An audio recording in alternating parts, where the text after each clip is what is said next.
आपकी सरकार के समय में उत्तर प्रदेश में एक महिला थी इमराना, जिसके साथ उसके ससुर ने बलात्कार कर दिया। एक मौलवी साहब ने एक फतवा दे दिया था कि अब आज से वो अपने ससुर की पत्नी और पति की मां हो गई थी। जरा गिरफ्तार करना तो छोड़िए, जिनकी बात आपने कही गुजरात में तो 14 साल जेल काट के, अरे गिरफ्तार करना छोड़िए, मौलवी साहब के सजदे में भी कोई कमी आई थी?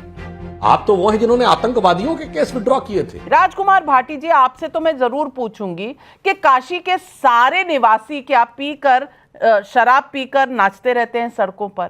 मैं पूछना चाहती हूं, इस तरह के वक्तव्य और इस तरह की चुप्पी मैंने पहले कभी नहीं देखी। आपकी इंडिया अलायंस है, जरूर बहुत बहुत साधुवाद उनको, और बहुत आगे बढ़े, बहुत चुनाव जीते, ये हम सब चाहते हैं कि विपक्ष सशक्त हो। लेकिन आपकी बोलती क्यों बंद हो जाती है जब सनातन, जब हिंदू धर्म के खिलाफ कुछ कहा जाता है? हिंदू धर्म के खिलाफ उदयनिधि स्टालिन बोलते हैं, यहां उत्तर प्रदेश में सब चुप। राहुल गांधी बोलते हैं, सब चुप।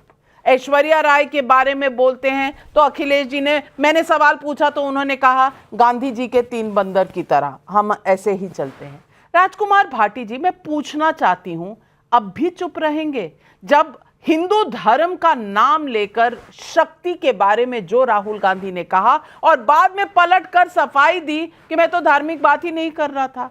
अरे भाई, लड़ाई अगर मोदी से है तो मोदी से लड़िए, जरूर लड़िए। आप हिंदू धर्म को बीच में क्यों लाते हैं? नहीं, सच्चाई ये है कि राहुल गांधी ने बिल्कुल ठीक कहा है। 2024 का जो चुनाव है वो 2 शक्तियों के बीच में है। एक तरफ इंडिया गठबंधन की जो दैवीय शक्ति, जो सात्विक शक्ति है, जनशक्ति है, वो है, और दूसरी तरफ जो एनडीए की आसुरी शक्ति है, जो झूठ और पाखंड की शक्ति है, जो हर संस्था को मुट्ठी में रखना चाहती है। ये वो शक्ति है कि जो 6 साल तक एक असंवैधानिक वसूली गिरोह चलाती है देश में। बड़े बड़े कारपोरेट घरानों को धमका धमका के चंदा वसूल करती है। जो इलेक्ट्रल बॉन्ड खरीद कर दे देता है उसे बड़े बड़े कॉन्ट्रैक्ट दिए जाते हैं, जो नहीं देता उसके घर पे ईडी भेज दी जाती है, इनकम टैक्स भेज दिया जाता है। ये वो आसुरी शक्ति है जो इलेक्ट्रल बॉन्ड देने के बाद मुकदमे खत्म हो जाते हैं, उनकी जांच बंद कर दी जाती है, जो नहीं देते हैं उनके खिलाफ कार्रवाई चलती रहती है। ये वो आसुरी शक्ति है कि हम नाविका जी के शो में जब बोलते हैं तो हमारे लिए तो टाइमर लगा दिया जाता है और 2 मिनट पूरे होने पर तुरंत टोक दिया जाता है कि टाइम पूरा हो गया। लेकिन बीजेपी के प्रवक्ता 5 मिनट तक प्रवचन करते रहें तो बिल्कुल शांति से सुना जाता है। ये वो आसुरी शक्ति है जो मीडिया को भी संचालित करती है, जिसने चुनाव आयोग को भी अपने मुट्ठी में ले लिया है। चुनाव आयुक्त कौन बनेंगे ये मोदी जी तय करेंगे। जो सुप्रीम कोर्ट ने कहा था कि सुप्रीम कोर्ट के जज भी उसमें कमेटी में होने चाहिए, एक प्रधानमंत्री हो, विपक्ष का नेता हो, सुप्रीम कोर्ट का जज हो, ताकि निष्पक्ष चुनाव आयोग बन सके। नहीं, वो अपनी मर्जी से 3 चुनाव आयुक्त नियुक्त करेंगे और वो चुनाव आयोग हमारी शिकायतें नहीं सुनेगा। जब बीजेपी के नेता आचार संहिता का उल्लंघन करेंगे, चुनाव आयोग आंखें मूंद लेगा। अगर ये नारी शक्ति से इसको जोड़ रहे हैं, नारी शक्ति अगर इतना उन्हें अच्छा खराब लगता है, तो जब बेटियों के साथ रेप करने वाले लोगों को जेल से रिहा किया गया बीजेपी की सरकार के द्वारा, और बीजेपी के लोगों ने उनकी आरती उतारी, उनके पैर छुए, उनके तिलक किए, तब मोदी जी को बुरा क्यों नहीं लगा? तब मोदी जी ने एक बार भी ये क्यों नहीं कहा कि ये शक्ति का अपमान है, ये नारी शक्ति का अपमान है? बहुत सारे सवाल आपने उठाए, बहुत सारे सवाल आपने उठाए राजकुमार भाटी जी, लेकिन मैं इतना बता दूं, इंडिया अलायंस के 3 नुमाइंदे तो इस शो पर हैं, बीजेपी का 1। तो कम से कम मुझ पर पार्शियलिटी का इल्जाम ना ही लगाया जाए तो बेहतर है। देश की जनता देख रही है और पब्लिक सब जान रही है। सुब्रांश राय जी कांग्रेस से हैं, आरजेडी है, समाजवादी पार्टी है और बीजेपी से 1। मैंने 4 ही गेस्ट आज बुलाए हैं। तो राजकुमार भाटी जी, आज तो आपका तीर का जो प्रहार मुझ पर था वो खाली गया, लेकिन आपने जो सवाल उठाए हैं, सुधांशु जी से कहूंगी उनका जवाब जरूर दे। नहीं, मैं दो वाक्य नाविका जी अगर मुझे इजाजत है तो अब आपको रुकना पड़ेगा, अब आपको रुकना पड़ेगा राउंड 2 के लिए। वैसे मैं दर्शकों से कहूंगा कि अभी 8:22 हुआ है और अब तक की डिबेट में देख लें कि डिजिटल जमाना है कि भाजपा को ज्यादा समय मिला है या विपक्ष को। मगर इसका मतलब इन लोगों में आपस में एक दूसरे के प्रति इतनी ईर्ष्या है कि वो दूसरे को मिले गए समय को अपने में काउंट नहीं करना चाहते, तो क्या गठबंधन मिलकर लड़ेंगे, साफ हो जाता है। मगर मैं एक बात कहना चाहता हूं, अभी राजकुमार भाटी जी ने जो बातें कही उसका जवाब देने से पहले गंभीर बात कहना चाहता हूं। राहुल गांधी ने कहा हिंदू धर्म में एक शक्ति है। मान्यवर, सिर्फ हिंदू धर्म में एक शक्ति है। सिर्फ दुनिया में हिंदू धर्म और भारतीय संस्कृति ऐसी है जहां ईश्वर में स्त्री तत्व को स्थान दिया गया है। मैं चुनौती से कहता हूं, यह दुनिया में कोई दूसरी धर्म संस्कृति बता दें, बाकी सारे धर्म संस्कृतियों में ईश्वर सिर्फ पुरुष है, सिर्फ और सिर्फ पुरुष है। स्त्री तत्व का कोई स्थान नहीं है।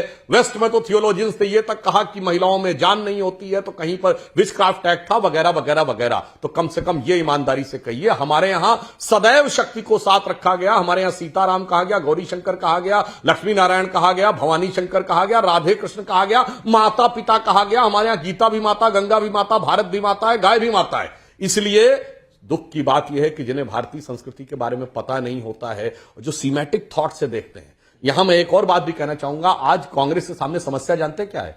एक विराट गांधीवादी विचारों से जो कभी शुरू हुई थी स्वतंत्रता आंदोलन के समय, आज गांधीवाद को पूरी तरह छोड़ दिया और वामपंथियों के ऐसे मकड़ जाल में आके फंस गए हैं कि ये लेफ्ट साइड से पर्ची आती है और वो उस पर लिख के जो लेफ्टिस्टों के चक्कर में पड़ गए हैं, तो राइट डायरेक्शन इनसे पूरी तरीके से खो गया है। परंतु जो पुरानी बातों को पुनः रिपीट करके राजकुमार भाटी जी ने जवाब देना चाहा, तो मैं उसका भी जवाब देना चाहता हूं। अरे भाई, आप तो वो पार्टी हैं जिन्होंने कहा था कि लड़कों से गलती हो जाती हो तो अलग बात है। आपकी सरकार के समय में उत्तर प्रदेश में एक महिला थी इमराना, जिसके साथ उसके ससुर ने बलात्कार कर दिया। एक मौलवी साहब ने एक फतवा दे दिया था कि अब आज से वो अपने ससुर की पत्नी और पति की मां हो गई थी। जरा गिरफ्तार करना तो छोड़िए, जिनकी बात आपने कही, गुजरात में तो 14 साल जेल काट के आए। अरे गिरफ्तार करना छोड़िए, मौलवी साहब के सजदे में भी कोई कमी आई थी? आप तो वो हैं जिन्होंने आतंकवादियों के केस विड्रॉ किए थे। वो तो हाई कोर्ट से फटकार लगी थी, तब जाके आपकी सरकार को 2007 में लखनऊ, फैजाबाद और वाराणसी की अदालत में हुए धमाकों की बात। अभी आपने कहा कि कोर्ट तो पूरी तरीके से न्यूट्रल है, क्योंकि निष्पक्ष तब हो पाता है जब कोर्ट का व्यक्ति बैठा होता। अब जो कोर्ट निर्णय देता है, तो राहुल गांधी जी यूं अपनी आसीने करके विदेश में कहते हैं all the democratic institutions have finished. तो उनसे पूछा जाता आप कोर्ट के बारे में भी कह रहे हैं? हां, फिनिश्ड। मगर जब वही कोर्ट उनकी सदस्यता बहाल कर देता है, तो लोकतंत्र की विजय है। वही कोर्ट उनको राहत नहीं देता है भ्रष्टाचार के मामले में, तो लोकतंत्र की हत्या है। इसी कारण से विश्वसनीयता का यह संकट हो गया है। मान्यवर, मैं पुनः कहना चाहता हूं, इस विषय पर बेहतर होता कि समाजवादी पार्टी और आरजेडी यह भी कह सकती थी कि यह कांग्रेस का बयान है, हम गठबंधन में साथ जरूर हैं, मगर उनके हर बयान से हम सहमत नहीं है, मगर क्या करें, ये सब के सब एक ही बयान से प्रेरित हैं, वही dismantling global Hindutva, eradication of Sanatan Dharma. एक बात कहनी है, 20% अपना है, 80 में टुकड़े करना है। लेकिन एक बात तो उन्होंने जो उठाई है वो सही भी है, और सुधांशु जी आपने उसका जवाब नहीं दिया। बृजभूषण सिंह का जो केस है और हमारी महिला एथलीट्स जो मेडल विनर्स हैं, देश के लिए गौरव लेकर आई हैं, उस इशू पर तो कम से कम आपकी सरकार बैकफुट पर है, और आपने इस सवाल का जवाब दिया नहीं। मैं उसका जवाब देता हूं, ठीक है। बृजभूषण शरण सिंह के ऊपर जो आरोप लगे, नंबर 1, वो कुश्ती संघ के रूप में लगे। कुश्ती संघ के अध्यक्ष पद से उन्होंने तत्काल उनको हटाया गया। नंबर 2, हमारी खेल मंत्रालय ने कहा कि कुश्ती संघ का तब तक चुनाव नहीं होगा जब तक वो इस्तीफा नहीं देंगे, हटेंगे नहीं। उसके बाद 3 लेवल की इंक्वायरी हुई, कुश्ती संघ की, इंडियन ओलंपिक संघ की और पुलिस की, under the supervision of supreme court. मगर मैं पूछना चाहता हूं, संदेश खाली में जो कुछ शाहजहां शेख ने किया, एक इंक्वायरी की हो तो बताइए। वहां न महिला दिखी, न आदिवासी दिखी, और उनके साथ चुन चुन कर कहा जा रहा है कि रात में आओ, ये ज्यादा सुंदर दिखती है, आ जाओ। ऐसी भद्दी भद्दी आपत्तिजनक अश्लील बातें। और जब ईडी सीबीआई में गिरफ्तार होने की बात आई, तो पश्चिम बंगाल सरकार प्रोटेक्शन दे रही थी। मैंने पुनः कहा, बृजभूषण शरण सिंह तत्काल हटे। 3 लेवल की इंक्वायरी हुई, 1 लेवल की चू वाली इंक्वायरी भी बता दें शाहजहां शेख के खिलाफ।